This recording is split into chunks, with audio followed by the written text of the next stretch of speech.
teori autoimun pada penurunan. Teori autoimun disebabkan oleh adanya penurunan fungsi sistem imun. Penurunan itu lebih banyak secara nyata pada limfosit T, di samping perubahan juga terjadi pada limfosit B. Perubahan yang terjadi meliputi penurunan sistem imun humoral yang dapat menjadi faktor predisposisi pada orang tua untuk yang pertama, menurunkan resistansi melawan pertumbuhan tumor dan perkembangan kanker. Yang kedua, menurunkan kemampuan untuk mengadakan inisiasi proses dan secara agresif memobilisasi pertahanan tubuh terhadap patogen. Yang ketiga, meningkatkan produksi autoantigen yang berdampak pada semakin meningkatnya risiko terjadinya penyakit yang berhubungan dengan autoimun. Teori autoimun mengusulkan bahwa penuaan dapat disebabkan oleh sistem kekebalan tubuh yang menjadi tidak efisien yang dapat menyerang jaringan organ tubuh sendiri. Berikut ini beberapa alasan yang mempertimbangkan teori autoimun dalam penuaan. Yang pertama itu adalah penurunan fungsi sistem kekebalan.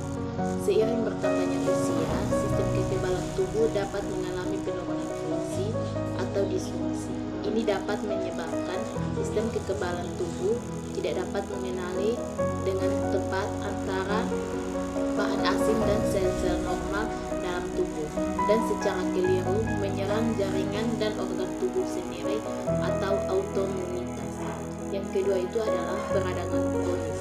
Dalam kondisi autoimun, respon kekebalan terhadap jaringan atau organ tubuh yang dianggap asing dapat menyebabkan peradangan kronis. Peradangan kronis diketahui terkait dengan proses penuaan dan berbagai penyakit terkait dengan usia. Yang ketiga ini adalah stres oksidatif. Respon autoimun yang tidak tepat juga dapat menyebabkan stres oksidatif dalam tubuh. Stres oksidatif merujuk pada keseimbangan yang terganggu antara produksi radikal bebas dan kapasitas tubuh untuk menetralkannya. Akumulasi stres oksidatif dapat menyebabkan kerusakan sel dan jaringan yang berkontribusi pada proses penuaan.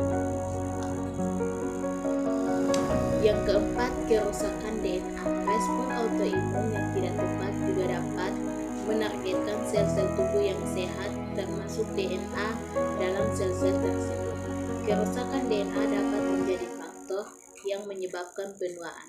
Mengingat bahwa mutasi dan kerusakan DNA dapat mengganggu fungsi normal sel dan mengakibatkan terjadinya penuaan. Yang keempat itu ada hormesis.